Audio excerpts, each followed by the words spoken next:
The productivity niche has been around for a while, but it feels like it's on steroids right now. And I think it's because people are waking up spiritually and just feel a drive to do more with what they've got. However, what's never really talked about is the deep-rooted mental roadblocks that make us sabotage our success without realizing it. One of the most profound realizations I made regarding my own self-sabotage is the idea of putting too much emphasis on a specific goal without ever thinking about what would come after the goal is met.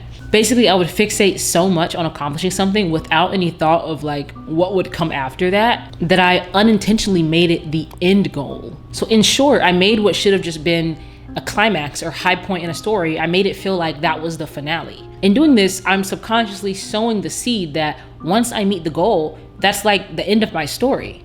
I hadn't thought past acquiring the thing, so getting it would feel like a literal metaphorical death. What do I pursue now? What matters now?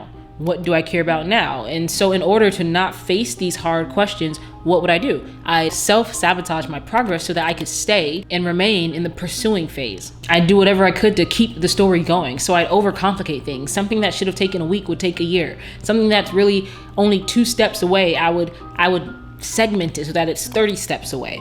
I'd become perfectionistic and I'd chronically start over because things were never good enough. I'd essentially pivot to new directions before I could see my projects come to any real, natural conclusion. I was afraid of arriving and having nowhere else to go. And I didn't want my story to be over.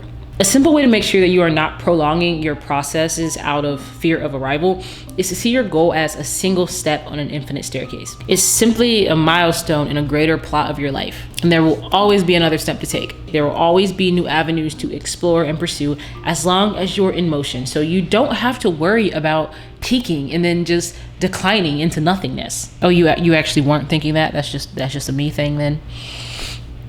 This is a limiting belief to let die with your old self, okay? The only thing that will happen once you meet your goal is that you will develop bigger goals. Life is an infinite game of evolution, and there is more waiting for you on the other side of your current goals. Let your aspirations come to fruition so you can see what's next for you.